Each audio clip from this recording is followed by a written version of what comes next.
বিসমিল্লাহির রহমানির রহিম। আসসালামু আলাইকুম ওয়া রাহমাতুল্লাহ। আমার প্রিয় এসএসসি শিক্ষার্থীরা এবং নবম ও দশম শ্রেণীর শিক্ষার্থীরা, আশা করছি সবাই ভালো আছো। তোমাদের পরীক্ষা খুব সামনেই, ঈদ পার হলেই পরীক্ষা।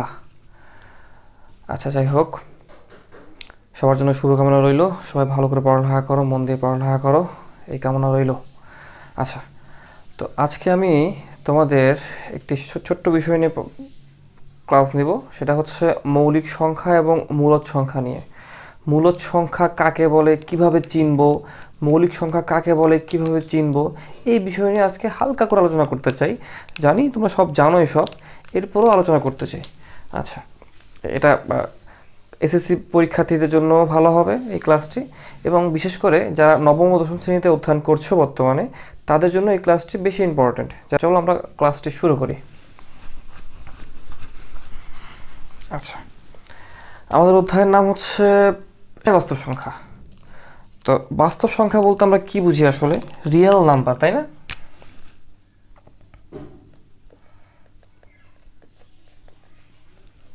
Real number. এই জগতে যতগুলো সংখ্যা রয়েছে যা সংজ্ঞায়িত, সবাই বাস্তব সংখ্যা। সেটা প্লাস হতে পারে, মাইনাস হতে পারে, ভগ্নাংশ হতে পারে, পূর্ণ সংখ্যা হতে পারে, যা মন চাই হোক। এই জগতে যতগুলো সংখ্যা রয়েছে সবাই বাস্তব সংখ্যার অংশ। আচ্ছা, ঠিক আছে। তো বাস্তব সংখ্যার সেটকে আমরা প্রকাশ করি মূলত আর দ্বারা। এটা আমাদের জেনে রাখা উচিত।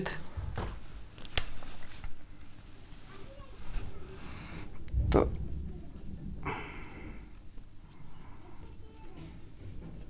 বাস্তব সংখ্যা, এটার সেটকে প্রকাশ করতে হয় আর সেট দ্বারা, মানে রিয়েল নাম্বার। আচ্ছা, তো বাস্তব সংখ্যার সাথে সংযুক্ত আরও কিছু বিষয় চলে আসে, যেমন স্বাভাবিক সংখ্যা।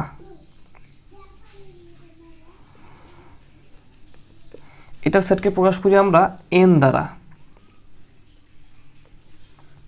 ওকে, এনতে হচ্ছে ন্যাচারাল নাম্বার, মানে স্বাভাবিক সংখ্যা। শূন্য বাদ দিয়ে ধনাত্মক দিকে 1 থেকে শুরু করে অসীম পর্যন্ত যতগুলো পূর্ণ সংখ্যা রয়েছে সবাই স্বাভাবিক সংখ্যার অংশ। স্বাভাবিক সংখ্যার মধ্যে কোনো ধরনের ভগ্নাংশ আসতে পারবে না, কিংবা নেগেটিভ বা ঋণাত্মক কোনো মান আসতে পারবে না, শূন্য আসতে পারবে না। ওকে, এরপর আমরা শিখব মূলদ সংখ্যা। খুবই গুরুত্বপূর্ণ বিষয় মূলদ সংখ্যা। এটাকে প্রকাশ করা হয় কিউ দ্বারা।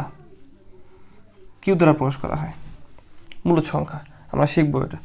এরপর শিখবো হচ্ছে আমরা মৌলিক সংখ্যা। মৌলিক সংখ্যা। তো চলো আমরা শুরু করি। বাস্তব সংখ্যা মানে যেহেতু বুঝলাম সকল সংখ্যা যা সংজ্ঞায়িত এই বিশ্বজগতে সব বাস্তব সংখ্যার অংশ। স্বাভাবিক সংখ্যা, এটাও তোমরা বোঝো, ন্যাচারাল নাম্বার বলে দিলাম। এখন আসো আমরা শিখব মূলদ সংখ্যা কাকে বলা হয়। মূলদ সংখ্যা নিয়ে শিখি আমরা। তো এগুলো থাক, সমস্যা নেই।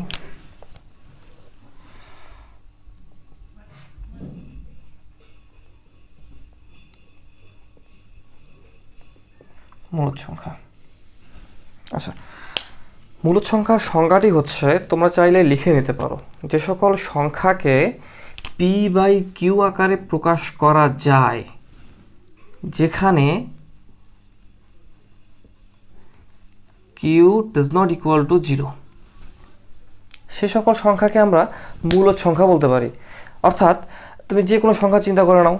মনে করো আমি যদি 5 চিন্তা করি, তো 5কে আমি এভাবে লিখতে পারি কি না? 5/1 লিখতে পারি, কোনো সমস্যা নেই। তো আমাদের এই শর্ত মানতে হবে যে ভগ্নাংশ আকারে আসতে হবে, পি বাই কিউ আকারে আসতে হবে, এবং এখানে কিন্তু পি কিউ সহমৌলিক, পরস্পর কিন্তু সহমৌলিক পি কিউ আবার। ওকে, তাহলে আমি যদি 5/1 লিখি, আমার কি কোনো সমস্যা আছে? না, কোনো সমস্যা নেই, কারণ 5/1 মানেও 5, 5 মানে 5/1, একই কথা। অর্থাৎ এটা একটা মূলদ সংখ্যা, এবং এখানে কিন্তু এই 1 শূন্যর থেকে বড়, 0 সমান 9, সুতরাং এটা একটা মৌলিক সংখ্যা। এরপর আসো 2.5, এদিকে মৌলিক, অবশ্যই মৌলিক। কীভাবে মৌলিক দেখো, আমরা চাইলে 2.5কে এইভাবে লিখতে পারি কি না? অবশ্যই লিখতে পারি। তো যেহেতু আমি ভগ্নাংশ আকারে আনছি এবং আমার হর বা কিউ 0 সমান 9, অতএব এটা একটি মূলদ সংখ্যা। আচ্ছা, এরপর আসো আরও কিছু সংখ্যা চিন্তা করি, যেমন √16, এটি কি মূলদ সংখ্যা? হ্যাঁ, এটা মূলদ সংখ্যা, কারণ মূলদ সংখ্যা সকল পূর্ণবর্গ সংখ্যার বর্গমূল হচ্ছে মূলদ সংখ্যা। √16 করলে 4 পাওয়া যায়, অর্থাৎ 4/1 দিলে কোনো সমস্যা আছে? কোনো সমস্যা নেই, অর্থাৎ এটা একটা মূলদ সংখ্যা। কিন্তু আমি যদি √10 দিই, এটা কি মূলদ হবে? কখনোই না, কারণ একটু দেখো √10 করলে কত আসে আমরা একটু দেখি। আমরা 3.1622776 সারা জীবন চলবে। তো এটা একটা অসীম দশমিক সংখ্যা। এই সংখ্যা কিন্তু অসীম, সারা জীবনও শেষ হবে না। বিশ্বের সব লোক যদি একসাথে গণনা করা শুরু করে আজকে থেকে, এরপরও শেষ করতে পারবে না। তার মানে এই অসীম যে সংখ্যাগুলো রয়েছে, অসীম ভগ্নাংশ বা দশমিক সংখ্যাগুলো রয়েছে, তারা কিন্তু মূলদ নয়, তারা কিন্তু আবার অমূলদ সংখ্যা। ওকে, তো এখন মূলদ সংখ্যা হওয়ার কিছু শর্ত রয়েছে, বা এগুলো মুখস্থ রাখলে তোমরা বুঝতে পারবে যে কোন সংখ্যাটি মূলদ, কোনটি মূলদ নয়। আমি একটু সংক্ষেপে বলে দিচ্ছি বা লিখিয়ে দিই তোমাদের সুবিধার্থে। তাহলে P/Q হবে যেখানে Q শূন্যর সমান হবে না, এই সংখ্যাগুলো মূলদ সংখ্যা। এখন 1 নম্বর শর্ত বলতে পারো যে সকল পূর্ণবর্গ সংখ্যার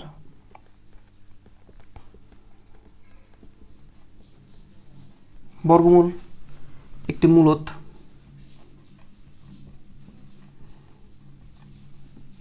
ওকে, এরপরে বলতে পারি সসীম দশমিক ভগ্নাংশ। সসীম দশমিক ভগ্নাংশ একটি মূলদ, আমি উদাহরণ দিয়েছিলাম। এরপরে আরেকটি মূলদ সংখ্যা আছে, যেমন যারা আবৃত দশমিক,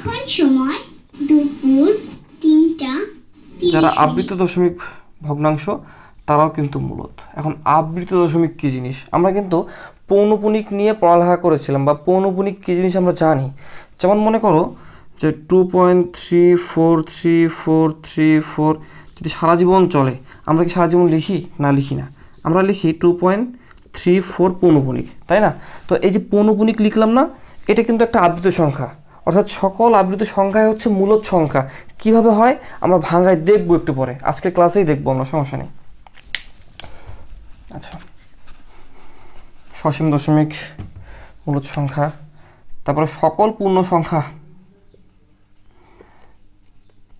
সকল পূর্ণ সংখ্যাই মূলদ। ওকে, এই চারটা যদি আমরা শর্ত কোনো সংখ্যা মেনে চলে, তাহলে বলতে পারি যে হ্যাঁ, তারা হচ্ছে মূলদ সংখ্যা। তো আশা করছি বুঝতে পারছো মূলদ সংখ্যা আসলে কাদেরকে বলা হয়। তো আমি যদি একটু কয়েকটা উদাহরণ আমরা আলোচনা করি, এটা আমাদের জরুরি বিষয় না, আমাদের বই এগুলো আছেই। তো আমাদের এই অধ্যায় থেকে নৈবিত্তিকে এরকম প্রশ্ন আসে যে নিচের কোনটি মূলদ সংখ্যা, এরকম প্রশ্ন কিন্তু তোমাদের আসে।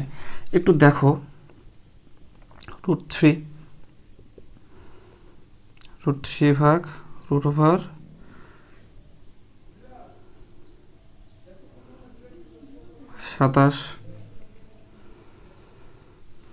এরপরে √16 যেটা লিখলাম একটু আগে, এরপরে লেখা আছে √6 ভাগ